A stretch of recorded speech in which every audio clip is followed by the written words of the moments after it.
Versa best company. Versa business system. It's a better Versa business system. Versa business system.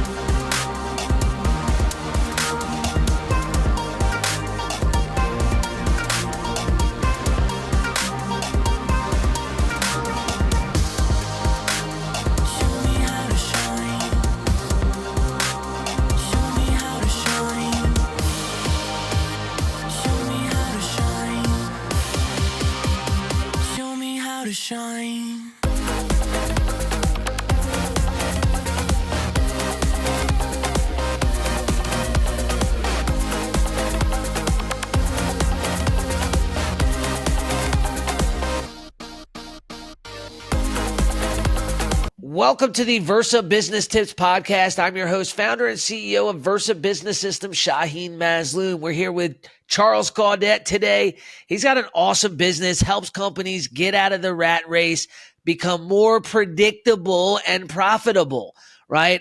So Charles, dude, great to have you here today. Excited to have this conversation. We're also talking about this founder's fuel that you invented. I can't wait to dive into a little bit more about what that is. But for those out there that don't know who you are and what your company does, tell us a little bit about yourself. Sure. So I've been an entrepreneur since the age of 4. Never had a traditional You got real me job. beat. Well, you know, some people say entrepreneurs were made, others entrepreneurs were born, and you know, my dad was an entrepreneur. He worked every waking hour of every day. I didn't actually really get to know him until the 3rd grade. Wow. But when I did see him, he would tell me, "Kid, if you ever want to make something of yourself, be an entrepreneur." Yeah. So at 4 years old, starving from my father's attention, I decided I'd start a business. So I started selling artwork to my neighbors, and that's what I did. And then ever since then, you know, it's always been like this drive to, you know, get my dad's attention, love and affection, the whole deal, you know. So I just kept that entrepreneurial path Right. that did wonderful things for me. After graduating college, I started a business nominated by Ernst & Young as being one of the nation's best seed stage companies. By 24, I created my first multi-million-dollar business. After that, I continued to build and grow companies until 2010. That's when somebody offered to pay me to help them grow their business, and I started Predictable Profits over here. Right. With the work that we've done since 2020, International Business Times reached out. They call me the go-to business coach for 7- and 8-figure companies. Awesome. DM News did a report, and they named me as the #1 marketing and sales thought leader in 2025. Heck, over here in Florida, Miami Wire named me as the #1 CEO in Florida. DM News just did a report 2 weeks ago calling me the leading entrepreneur for 8- and 9-figure companies. And then Yahoo Finance calls me the CEO whisperer. So I say that, you know, I say that just with a little bit of context, because our approach to growing a business is different. And, you know, and it really just comes down to having a framework and an operating system for creating that predictability month after month, year after year type of growth. Right. And that's really what should have gotten all the awards. I just happen to be the face of the business and they gave me it, but it's really the operating system and my team behind it that's really, Right. you know, driven those results that I just happen to get credit for. Absolutely. Absolutely. So, I've always been told that, the team is everything. And I know that personally, right? Like without the team, there's nothing, right? So predictable profits, a lot of people will say, well, you can't predict what's coming around the corner, right? And you can't for a lot of things, but there's a lot of things that you can predict. So tell me a little bit about the marks that a lot of business owners are missing. I feel like most entrepreneurs get to a certain point and they can't break through, right? Because they're either, stuck working in their business instead of on it. They don't have the right team. They don't have the right resources or the knowledge or what have you. What are some common trends that you're seeing when you're working with a company on why they're getting that peak and not being able to break through? Yeah, that's a really good question. So there's 2 really hard points for growing a business. The first is when you start it, right? We've all been there, right? Yeah. Then the second hard point is you get up against a ceiling. And that's the second point. And you can usually, you get your business to about that 1 to 3 million mark because of hard work, word of mouth, and referrals. Yeah. And then you fall into this founder's trap. And the founder's trap, you can't artwork your way out of the founder's trap, which is really interesting. No matter how hard you work, you can't get out of that founder's trap. Yep. But people will get stuck there around 1 to 3 million, and the harder they work, actually, believe it or not, the deeper the hole gets. So in order to get there, right? I mean, I can only speak of it because I've been there. Sadly, more than once. Yep, exactly. Now, well, but then again, it's not something to be, it's like, sadly, I say that, I guess, in jest, because you really only get into the founder's trap after you've reached a certain level of success. Exactly. But you don't get there unless you're successful. Yeah. Right. But it's just whether or not you've been able to get out of it. The only way you're going to get out of it is like some degree of strategy, scalable strategies, frameworks and whatnot to get yourself out of that. Yeah. So, let's think about this for a minute. Now, we have an operating system that we use that helps companies escape that founder's trap so that they can go beyond that 3 million onto 10 million and then multiples of 10, so forth. Right. But if you look at just sort of at the very basic of where a company needs to build from, it's what we call setup.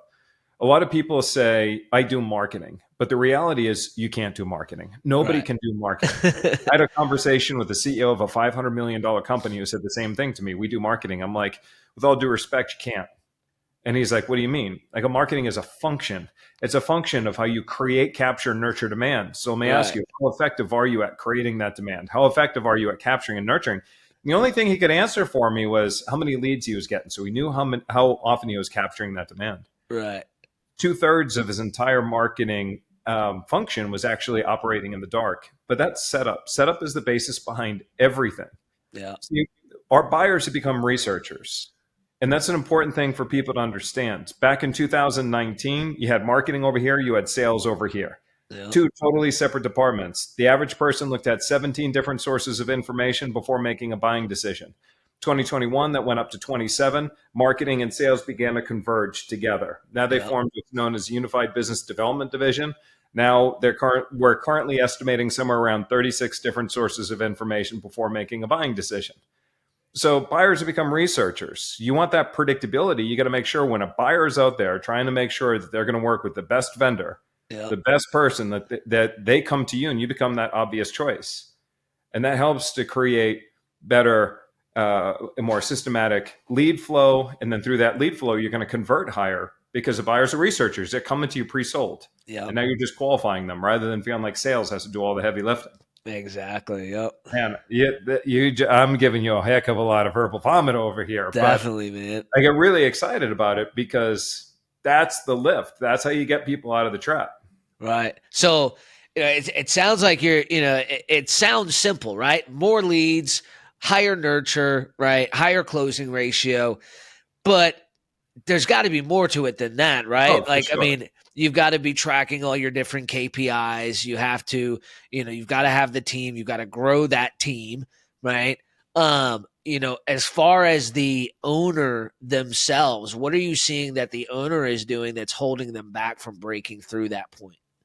Well, there's going to be two ways that I want to go with this. Number one, what the owner is doing is still thinking that it's faster if I do it myself. It's cheaper if I do it myself. I'm the only one who can do it right. So they're involved in everything. Yeah. Marketing decisions have to go through them. Operations has to go through them. Sales has to go through them. Client delivery has to be approved by them. So they're in the center of the org chart. Yeah. Right. So in order for the founder to escape the founder's trap, they have to get themselves from the center of the org chart to the top of the org chart. So that would be number one. And you are 100% correct. And that if you don't have the KPIs, you lose that line of sight. You don't know, do you have the right people in the right seat? Are they doing what they should be doing? Exactly. You also don't know if shooting in the wind. Yeah. And you also don't know, like, you have to also have the right KPIs to be able to forecast ahead of time if a client is going to churn or not. So there's even, more than that. So that's one thing. And even the way that clients set KPIs, it's off. Like, it's wrong the way most people tend to do it. Right. And if you don't give your team KPIs, the number one KPI that they have, or it's not even a KPI, they just think if I'm busy, then I'm okay. Then my job is good.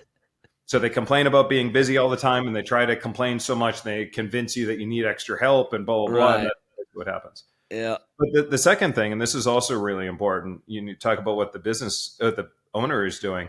How do you differentiate yourself? And you have to know that right up front. So We call it a unique advantage point, a UAP, unique advantage point. For those who've gone to B school and whatnot, they would have heard this saying, unique selling proposition. But I don't actually like the term unique selling proposition because it may be unique, but there's no advantage to the client. So what is actually the advantage? Why should I choose you over somebody else? Right. You see a lot of companies right now. I just got off a meeting with a whole bunch of entrepreneurs, and we did a bunch of hot seats. And I'm like, what makes your business so uniquely different that you're the only one in the world that can say that? Right. And out of everybody in the room, nobody was able to answer that question. Wow. And so that becomes very, very difficult, especially for service-based businesses when they just like to show their awards. They like to show, the logos, people that they have worked with. They like to have, fancy, flowery language and that type of stuff. But it doesn't tell the buyer, who's a researcher who wants to make the best decision, why should I choose you exactly over somebody else? What makes you better and different than the last agency or whatever 100%. that I worked with? I can answer that question in a second, right? There's two things that we can guarantee, right? We offer our business consulting at no cost. We have a lot of different advantages that most other companies don't, right? If you can't answer that question yourself, how can your people answer that question when they're talking to clients? That's pretty insane. straightforward, right? Yeah. Exactly. Yeah, exactly. Crazy. I know it is. And the thing is, well, it's obvious to you, right? Because you've been in the business for a while, like you get it. But as one of my clients told me, your mouth is just 1 inch from your nose, but it takes somebody else to tell you you have bad breath, right? And it's funny because I'll admit myself, for about 7 years, people would tell me, because I've been doing this for 15, but of the first 7, people would say to me, I still don't understand what you do.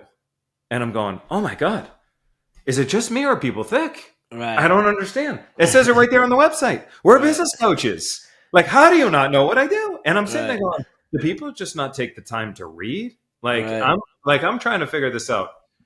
To me, it was crystal clear. And I teach this stuff and I coach this stuff. Right. But your mouth is 1 inch from your nose and takes somebody else to tell you have bad breath. It took one person to tell me, no. I get you're a business coach. What I don't understand is what you do. What do I get? Like, what do I get as a result of working with you? Yeah. Like, that's what I don't understand. What do I get? And I'm like, oh, I get it. The way that I articulated that wasn't strong enough, wasn't clear enough. Yeah. Everything from what's the process going to look like when we start working together to what's the outcome that I can expect as a result of working with you. Like, that's the type of thing I never even thought to really focus on. Interesting. Yeah. It's, and it is funny. You're right. I love that saying. I've never heard that before, by the way. But it's very true. You don't know what you don't know. Yeah. Right. Yeah. A lot of the things that, have really changed the trajectory of my company is something that I learned from either a mastermind or a YouTube video or, a conference or something like that. Right. It's just those big aha moments. You're like, oh my God, how have I not been doing that this whole time? Right. Yeah. So when a client comes to you guys and say, look, we just can't get past this, this breaking point. We've been in that 2 to 3 million mark for the last 3 years. And I can't, I don't know what I'm doing wrong. Right. Yeah. We're hiring the team. We're expanding our leads. We're expanding our systems. We're growing. But our revenue is just staying right there, or our profit is staying right there. A lot of people do some of the right things, right?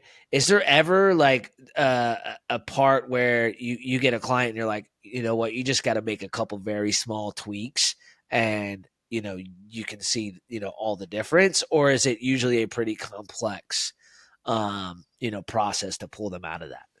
Most of the time it's a series of small steps. Right. Right. They've already done the big stuff. If they've, built the business to a certain point, right. Now it's about a series of small steps. In fact, many times it's a matter of elimination, not addition. Right. Interesting. It's about eliminating stuff that they're currently doing that they didn't think that they have to do. Right. It could be something as simple as we work with a client. They were working with big enterprise clients like Red Bull and Coca-Cola and whatnot. And instead, we just simplify it and say, no. Actually, we're just going to focus in on this one particular niche. But it helped them grow from 950,000 all the way to 46 million in 6 years because we helped to simplify where their current business is. Wow. So also looking at what the entrepreneur is doing, they're wearing multiple different hats, and let's simplify and get you to do less. Right. If you think about the most successful companies in the world, I'm talking like the biggest companies in the world. Right. You look at, let's take Apple as an example, right? How many new iPhones do they come out with every year? 2, isn't it? It's a lot. It's like a big one and a small one. Right. It's right. It's one iPhone, but a big one and a small one, pretty much, right? Yeah. That's pretty much what it is. Yeah. I gave my son this lesson not too long ago. I took him into Best Buy, and I was like, I want you to pay attention to something, right? Look over there on that table. How many different phones are there? And he was like, oh, I don't know, 100 or so. And I'm like, there's a lot of different phones. You got Samsung competing with Nokia and like all these other ones, right? Boom, they're just all competing against each other. I said, where's Apple? It's over there. How many phones are competing with Apple right now? Nobody's competing with Apple. Nobody. How many phones they put out? One. Yeah. Simplicity scales. Yeah. Simplicity scales, right? You look at Apple, they have their core, their iPhone, then they have a laptop, a thin and a thick laptop. They have like, everything's very, same thing. An iPad, they have a big and a small, like all that other stuff, right? Yeah. It's like, it's very simple. Simplicity scales. You look at Tesla, it's the largest automobile company, I think. You take all the other companies combined, and I think they still pretty much barely reach where Tesla is right now. Right. And you look at Tesla, and they have the S3XY. That's it. Yeah. But you look at Ford, and they have, Yeah, exactly. you name it. GM, you name it. Yeah. Simplicity scales. So it really isn't about doing more. It's about doing the right things. Yeah. Yeah. Totally get it. Yeah. I mean, I tell everybody, like, you've got to have 3 points of entry, right? You look at all the major companies out there, right? You have like an entry product, a middle product, and an upper scale, high tier product, right? But even as simple as just getting sponsors, right? Like there was a restaurant I was working with, and they were trying to get sponsors for this event, and they had one option: sponsor could pay $500 and this, that, and the other, and they weren't getting any sponsors. I said, do a 500, 1,000, and a 3,000. And this comes with this and that comes with that. And no joke, within 2 days, they had all their sponsorships filled. And it was just that simple. But you're right. It's simplicity. People overcomplicate things, and they're like, we're just going to keep it. Or they either overcomplicate it or they make it too simple. Right? Yeah. It's you're right. Finding Actually, that happy medium, right? Well, if you think about it, right? If you look at even your own business, when you started, you probably were super complex in the beginning. Anybody that was willing to pay you, you take them, right? But you were very simple on the back end. There were no systems, there was no processes, there were nothing. It was just hard work. Yeah. But then to get your business to where it is now, it's probably very simple on the front end, right? People know what they get. But on the back end, it's going to be much more complex because you're going to have SOPs, you're going to have processes, you're going to have this, that, blah, blah, blah, just to make sure that the business can actually run without you. Right. Right? Yeah, 100%, man. 100%. So, you've been obviously in business a very long time. I started my first business when I was 7. 4 is crazy. So did you What did you do at 7? At 7, landscaping. So we, plowed snow, the lawnmower must have been taller than you were, pushing it all the way up here. Yeah, man. I started working on my family's farm when I was in diapers, so if that counts. But that's cool. they didn't pay us. If we wanted to eat dinner, we had to put in some work throughout the day. That's all right. It's all right. But yeah. So all these years growing your own businesses, and obviously now helping other businesses scale. Is there a time where you've ever told an entrepreneur or a business owner, like, your best bet is to remove yourself from the company? Like, they're the ones that are holding the company back. Do you ever see that? That you're almost talking to me, right? I mean, the bottleneck with every organization, if you just look at any bottle, it starts at the top. I mean, you look at this bottle, you look at this bottle right here. Where's the bottleneck? The bottleneck is up here at the top, right? So it's like most companies, almost every single one, is limited by the founder. Yeah. And so you want to open that, remove the founder. Yeah. Right. And so, yeah, I mean, it's the same thing with me. My growth is limited to me. And all I'm trying to do is continue to expand the mouth over and over and over again. Yeah. Yeah, that makes sense. So giving more control and more power to other people within the organization, you would say, is a pretty important piece. Yeah, it's actually essential. I mean, I'm good for, my zone of genius is in one lane and one lane only. Right. And that's in vision.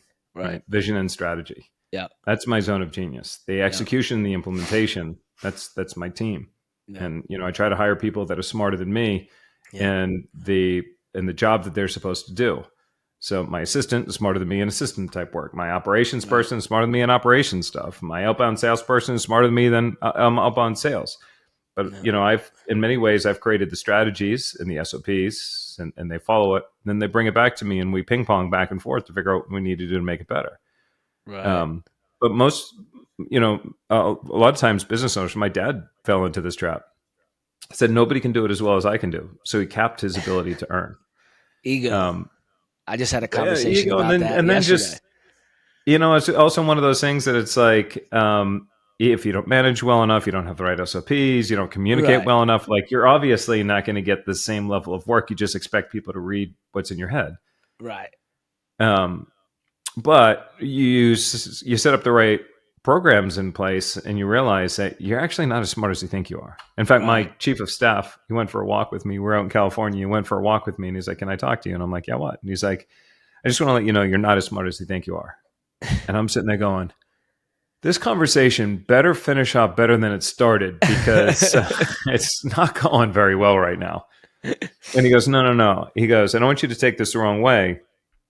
But you're real smart, but you're only about 10% of what we need. And I'm like, what? And he goes, you're holding on to maybe 80%, but we only need you for 10%. The 90% of it can actually be done by the rest of the team. And the rest of the team is so smart, but they can't do it because you're holding on too much. So if you leave it up to me, what I'd like to do is remove you from the company and empower the team to do what they do best. And you know what? I'm not afraid to admit when somebody else is right. And he was right. And even though I coach and I teach this stuff and, again, your mouth is 1 inch from your nose. Yeah. And it took somebody from my team to basically remove me. And then the result of that is my team, the growth isn't always on my shoulders anymore. Now, everybody in my team is a catalyst for growth. Every single person, regardless of whatever position they're in. And that I think when you have that, when you realize that whether you show up for work today or not, the business will continue to grow, the business will continue to thrive and so forth. That's what I call freedom. Yeah. 100%. That's a massive, most entrepreneurs don't have freedom. They have a job. They do. They're stuck. No. And you get overwhelmed and then you get frustrated. And on top of being stuck, it's a 3 a.m. wake up calls, wondering when the next client's going to come, or God forbid, the biggest client ends up leaving. Yep. 100%. So, obviously a lot of, most people's success is like trial and error, right? Trial and error. You figure things out as you go, you learn new things, you get teamed up or partnered with the right consultants or companies like yourself to help grow and continue to scale, right? What are some other things outside of, obviously learning, right? Reading, watching videos, going to masterminds, being around people that are, on the better than you, but are on that same track as you. What are some other things that you have done or that you coach people to do to grow personally and professionally as they're scaling their company. I'm a firm believer that you have to scale as your company scales, right? Like That is true. you have to. There's no way around it, right? Well, I mean, statistically speaking, you're right. Because if you look at the companies that have made it on the Inc. 5000 fastest growing companies list, 66% of those within 5 to 8 years will go out of business, shrink in size, or be disadvantageously sold. And that's because they had this growth at all cost mentality. And so, the company started to hit this inflection point. They grew, but the founders and the CEOs were unable to grow faster than that of the company. And eventually the company grew faster than the CEO's ability to lead it. It plateaued because it always meets the CEO, right? Yeah.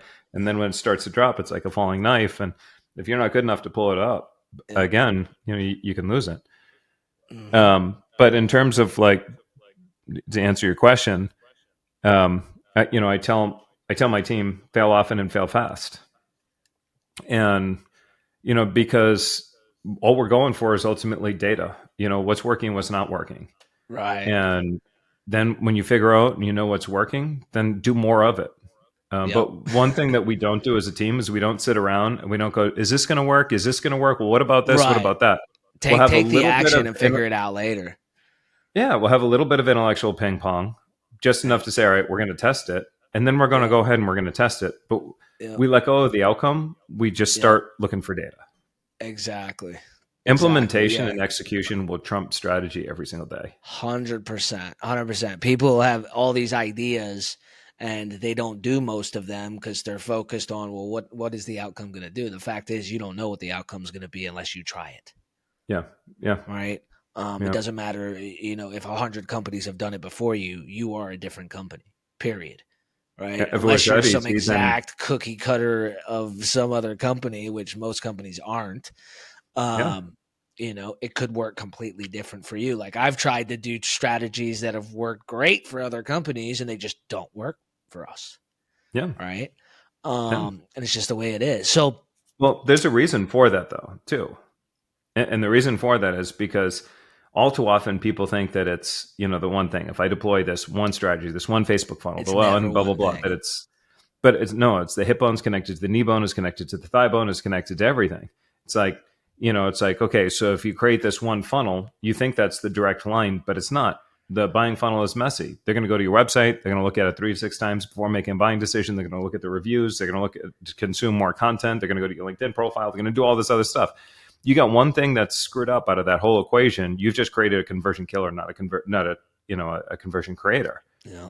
And so people don't realize why isn't this funnel not working? Blah, blah, blah. It's because, your website looks like shit. And, because your website is actually detracting people and it's turning people off. Yeah. It's not the funnel. The funnel is great. The other part is broken. Yeah. And that's just one example. It could be any number of things. Right. Exactly. Yeah. You've got to look at it from all the different pieces, right? You're looking at a chessboard. You can't just focus on one thing because it's never going to be just one thing. Yeah. Yeah. Right. It's the same with like leads, right? They're like, oh, if I get my sales reps more leads, we'll sell more deals. Well, they have to grow too. Your sales team has to be able to grow to be able to handle more leads, right? You have to have systems in place for them to be able to handle more leads because most likely you already have them working a full day anyway. So just increasing the leads isn't going to, increase your revenue because they're not going to have more time in the day. We worked with this one company, a well-known brand. If I told you their name, like you 100% know their name. Right. And they said, we need more leads. And so I said, well, I appreciate where you're coming from, but I make it a policy not to let the patient diagnose themselves. Right. So if I may, connect me with your CRO and let's take a look at where your system is. So connect me with the CRO. Now this is a 100-person company, right? More than a 100-person company. So to connect me with the CRO, and I start going through the sales process. And I'm like, well, this is the easiest solve I've ever done. And they go, what do you mean? So when you're booking an appointment with your prospect is not getting a confirmation. So you're expecting them to then remember that they have a call Tuesday at 1 p.m. and put it on the calendar with the details, with the phone number and call in. But see, none of that is actually going on right now. So you don't need more leads. Right. Your system is broken. Yeah. When I a better tell you process. I can't tell you the name of the company because I'm tied under an NDA. Yeah. But I will guarantee there's not a single person listening to your podcast right now that doesn't know this company's name. Right. That's so I mean, wild to me. but they wanted more leads. Once we fixed it, they Right. dropped their leads. I think they reduced their leads by 75% because they couldn't Right. handle all the ones Because they their had. connections went through the roof by that one little change. Yeah. But this is what we're talking. When you asked me earlier on this podcast, do we ask them to do more? Right. More times than not, you're standing on the damn hose. Away. Yeah. Get off the damn hose. You're Yeah. standing on the hose. You're the one that's stopping the flow. Get off the hose, and you're going to things are going to come to you better. Yeah.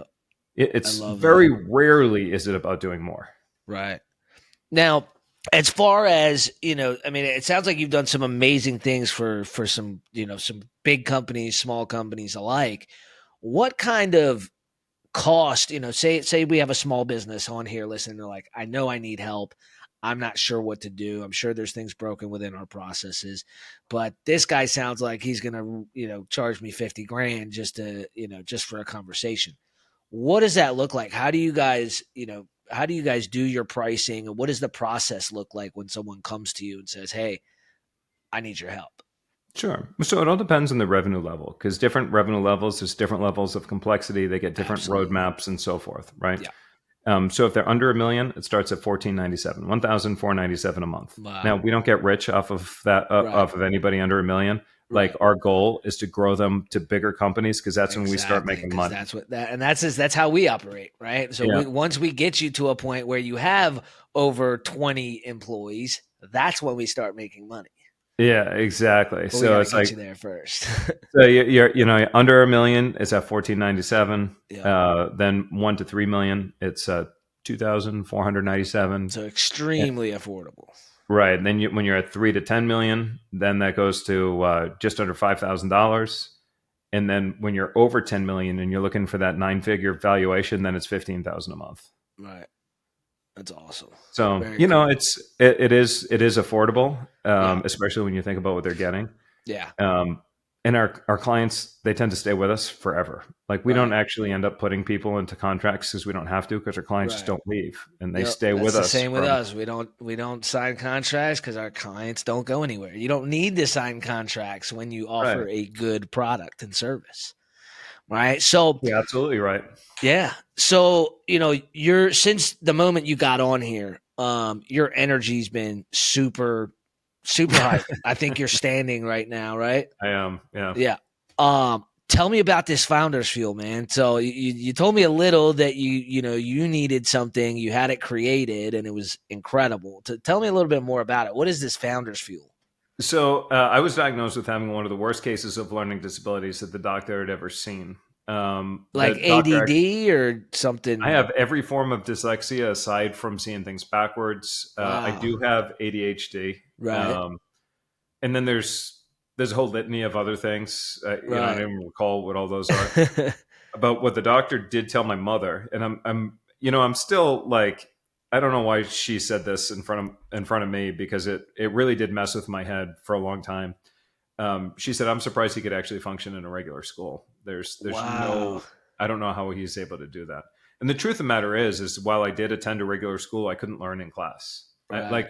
I never could. I knew there was something different. I didn't understand why. When I heard that, I ended up having this narrative that I thought I was dumb. Right. Because it just, I knew I was different. Yeah. My mother, of course, I'm never going to ask her if this is true, because I don't want to, because it's been what I've held on to, the story I've held on to for the rest of my life. So I will go to my grave not knowing if this is true. She said to me, she knew I was really disappointed and bummed out and, on the verge of tears. And she said, you didn't hear the whole story. And I go, what do you mean? She said, the doctor also said you had one of the highest IQs that she had ever seen, which is why you're able to teach yourself and stay in these schools. So, Right. that's why you're doing this. You have a gift that very few people have. Right. That's a story I'm never going to ask if it's true, It because doesn't I held matter, on to right? that. Because you I got to held hold on on to it. Yeah, 100%. But my whole life, I've been trying to figure out how to optimize my brain, and I have to do that because I get paid in direct proportion to my ability to think. Right. And when I tell you that, like, my brain operates differently, I'm probably one of the only guys you'll ever meet that's happy when I come home after a business trip and I have my luggage, because I go into this mode where all of a sudden I start thinking everything disappears, and I'll come home and realize I left my luggage behind at the airport, and I've done that 6 times. Right? I go into these modes and everything else disappears, and it's like my brain just starts moving. I've left my laptop on the plane before, like it's crazy. So I hired one of the top functional medicine experts in the country, and I said, I want you to make me superhuman.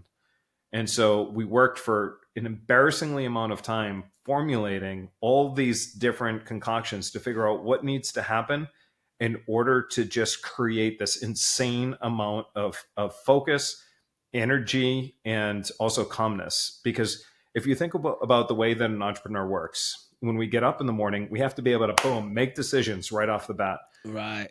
If you're one of those people that, like, I need 6 cups of coffee, takes you a couple hours to get 11. going. Yeah. I'm kind of one of those people. So I'm up at 5, but I'm not running at 100% till 9. Like, I have to be up by like 5:30 in order to be at 100% by 9. I've got to be.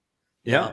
And you're not alone in that. And then you have to sustain that energy throughout the day. Yeah. But then at the end of the day, you're exhausted. Sleep and then sleep well throughout the night. Yeah. Right before a final formula, he said to me, I don't think it's going to happen, and we're going to have to end the project. But we tried one more thing. Love it. And after that, what happened is we created Founders Fuel over here. There's a CEO of a $34 billion hedge fund. And he said to me after trying Founders Fuel, he said, Charlie, this is the closest that I have ever experienced to that Limitless movie that is on TV. Wow. And I'm like, no way. And he's like, the closest I've ever felt to that. And that's ultimately, Founders Fuel. It's one of those things that when you take it, you don't have to ask yourself, is this doing anything? Like, I don't know, is it actually doing something? Like, you take it, and within 15 minutes, all of a sudden it's like, boom, you are in the zone. And what all's in it? Is it mushrooms, magnesium? Is it just a ton of stuff? No, there's 4 primary ingredients. Okay. So the first part of the ingredient is kava. Kava is a natural ingredient that's been around the Fijian Islands that would just help to just calm you. And when you have a lot of stress, you need to be able to just create this calmness so that you could focus. Right. The other thing that we've done, and this is sometimes controversial to people who don't understand the basics, but the gentleman that I used, like, he studied herbal medicine for God knows how many years and so forth. We put a microdose of kratom inside of this. Now, a microdose, not a macrodose, but a microdose. Right. But that is enough to put the gas pedal. So the kratom is a brake. The kratom is the kava is the brake. The kratom is a gas pedal. Yeah. But when you put this combination together, you also need neuroprotectors. And so we added L-theanine and lion's mane as the neuroprotectors inside of the brain. Yeah. So you've got the gas, you've got the accelerator, the brake, the gas, and then you've got those neuroprotectors. Yeah. Then we had to do something a little different because we wanted, like, it was hitting well, but we wanted it to be literally the most powerful, best thing that we could find on the market. So we ended up, this is a patented manufacturing process. We ended up taking those molecules and breaking them into nano-sized particles. So tiny, tiny, tiny, tiny, tiny, tiny, tiny nano-sized particles so that they absorb and become more bioavailable. And that's why it's like within 15 minutes, boom, you are in the zone. That's right. Awesome. And so, this is, that, and the gentleman who created it, he was like, you know what? In order for me to stand behind this is my living. I'm a functional medicine guy. This has to be the best product that exists on the market because this is what I do for a living. He works with celebrity, type figures, and it really is. We've got guys like, Ben Greenfield right now, who, for those number one, health influencer. Yeah. He's Ben Greenfield is a consumer of Founders Fuel as well. Very cool. Because he's like, yeah, this is really, really good stuff.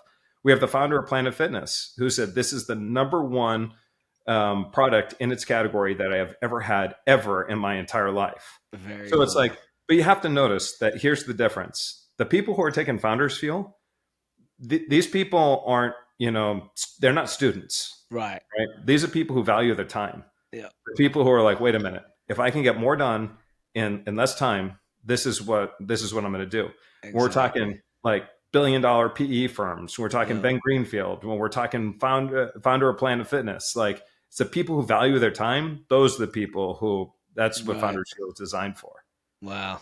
Very cool. So number one, how do I schedule a like an introductory call with your team? And number two, where do I go to find Founders Fuel? Awesome. We'll start with Founders Fuel. It's foundersfuel.co. So Simple. again, it's foundersfuel.co. Awesome.